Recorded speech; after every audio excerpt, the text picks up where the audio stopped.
Umefika ni ibada nyingine, ibada ambayo ni nzuri ya baraka ya kutoa matoleo yetu siku ya leo katika jina la Yesu.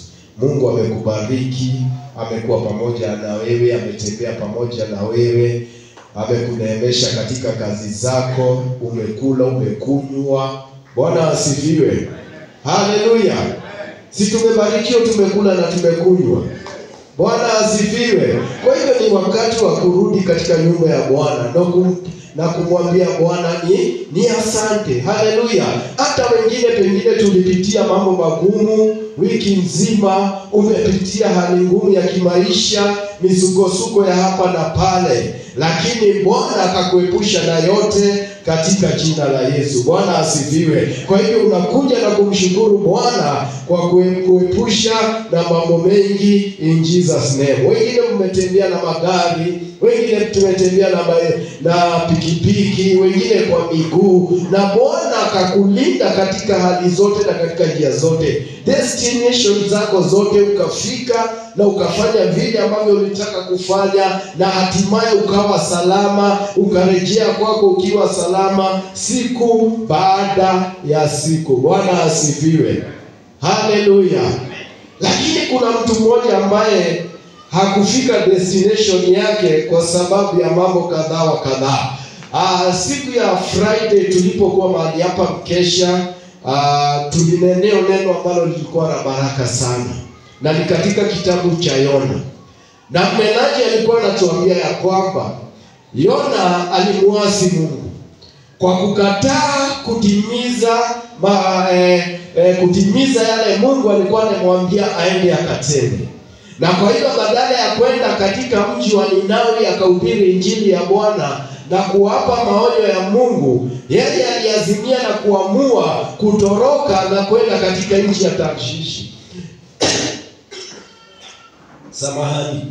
Lakini alipokuwa kwenye merikebu ambayo aliipanda mahali pale Jopa na akaanza safari ya kwenda Tarshishi, basi Mungu akalete tufani, na ile meli ikapatikana na hali mbaya ya kwamba kukawa na upepo, ikavurushwa hapa na pale. Ingawaje unajua mabaharia wanapotua ama ngoa nanga na kuanza safari, huwa wameangalia na wanakujua ya kwamba huu ndio wakati mzuri wa kuondoka, na wanajua ya kwamba mahali tunaenda tutafika salama. Kwa hivyo wale walikuwa wamejua ya kwamba hali ya bahari ilikuwa ni shwari, na kwa hivyo wakaanza safari. Lakini ole wao, tufani ikaanza, na kila mmoja, neno la Bwana alituambia ya kwamba kila mmoja akaanza kuomba Mungu wake ili aweze kumsaidia. Bwana asifiwe. Na kila mmoja alipoomba hakuna lolote kilifanyika. Lakini walienda na wakamkuta Yona amelala, wakamuita na wakamuamsha. Wakamwambia, siuombe Mungu wako, pengine Mungu wako anaweza kutukomboa, tusije tukapotesha uhai wetu. Kwa hivyo watu wale walikuwa mchanganyiko wa watu wengi. Kwa hivyo walijua ya kwamba huyu anaombaga Mungu huyu anaombaga Mungu wa bahari, Mungu wa milimani na Mungu mwingine. Kwa hivyo wakachagua Yona, wakamwambia, na wewe siuombe Mungu wako. Bwana asifiwe. Lakini bahari haikutulia katika jina la Yesu. Kuna mambo mengi alituambia, lakini wacha twende mstari wa 15, Yona 1:15. Yona 1:15. Bwana asifiwe. Kwa hivyo Yona, kukawa vile kulikuwa na wakapiga kura, wakasema ya kwamba Yona imemwangukia, ni yeye amefanya ya kwamba bahari ichafuke. Na kuna jambo ambalo walimuuliza. Wakamuuliza, wewe ni mtu aina gani? Kazi yako ni gani? Unatoka wapi? Na wewe unafanya nini? Na yeye Yona akawaambia kwamba mimi ni Mwebrania, na mimi ninamuomba Mungu aliyeumba bahari na nchi kavu. Waliposikia vile wakaogopa.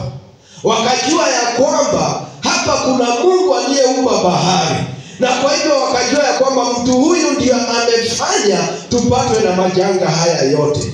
Mstari wa 15 inasema, basi wakamkamata Yona wakamtupa baharini, nayo bahari ikaacha kuchafuka. Ndipo wale watu wakamwogopa Bwana mno, wakamtolea Bwana sadaka na kuweka nadhiri. Bwana asifiwe. Ya kwamba wakati bahari ilikuwa imechafuka, na wakajua ya kwamba kuna Mungu ambaye aliumba bahari na akaumba nchi kavu. Huyu Mungu walipomtoa Yona na kumtupa baharini, bahari ikaacha kuchafuka. Kwa hivyo mpendwa, nataka kusema nini? Ya kwamba katika maisha yako pengine kumekuwa na machafuko katika maisha yako, na mambo yakawa magumu pengine, na Mungu akakunusuru kutoka yote. Huyu Mungu aliyeumba mbingu na dunia na vyote viliomo, huyu Mungu aliye na uwezo ya kusimamisha hata tufani, huyu Mungu ambaye pengine biashara yako ilikuwa inaenda vizuri na akakusaidia, Mungu huyu ndiye yule ambaye tunamwabudu. Wale watu wakaogopa mno na wakamtolea Mungu wa mbinguni sadaka. Haleluya. Kwa hivyo katika maisha yako mpendwa, pengine Bwana amekutendea, lakini unaona kana kwamba ni kawaida. Watu hawa hawakuona ni kawaida, walimtolea Mungu sadaka na wakaweka nadhiri. Haleluya. Ni nadhiri ya aina gani? Ingawaje Biblia ituambii ni nadhiri ya aina gani walioweka. Mimi ninaona ya kwamba waliweka nadhiri ya kwamba sitaabudu miungu ile nilikuwa ninaomba, haikuninusuru katika upepo wa bahari, lakini nitamwabudu Mungu ambaye ameweza kusimamisha hii tufani, na wakamtolea sadaka. Haleluya. Hata na sisi wapendwa, kila wakati ambapo tunakuja nyumbani mwa Mungu, kumbuka ni yapi Mungu amekutendea, ni yapi ambao Mungu amekunusuru nao, ili uweze kumtolea usadaka. Bwana asifiwe. Na utakapomtolea sadaka, naye Mungu atakuwa akitengeneza mambo yako katika jina la Yesu. Haleluya. Najua hawa mabaharia hawakuwa tena bado, walikuwa nasema wakati wowote tutapata tufani, tutaliitia jina la Mungu aliyeumba bahari na aliyeumba nchi, na tunamtolea sadaka. Haleluya. Bwana asifiwe. Kwa hiyo sadaka zetu huwa zinatutetea. Sadaka zetu zinaletaga Mungu karibu na sisi, na anatutendea katika jina la Yesu. Kwa hivyo chukua hiyo bahasha yako ambao unapatiwa na ashas, weka sadaka zako. Bwana asifiwe. Wewe unajua ni yapi ambao Mungu amekutendea. Wewe unajua ni mambo ngapi ambao Mungu amekupitishia, amekunusuru nayo. Wengine hawakubahatika, lakini wewe ulibahatika. Bwana asifiwe. Sasa wengi wanalia uchumi si mzuri, wengine wanalia kazi si mzuri, lakini wewe Mungu amekuwa akikubariki. Umekuwa ukiuza, umekuwa ukipokea kitu kutoka kwake Bwana. Basi kuja umshukuru Mungu na sadaka zako katika jina la Yesu. Haleluya. Bwana asifiwe. Weka tu sadaka hizo, na naamini ya kwamba unaenda kubarikiwa katika jina la Yesu. Bwana asifiwe. Na tusimame kwa miguu yetu tunapoenda kumtolea Mungu wetu matoleo haya, in Jesus name. Bwana asifiwe.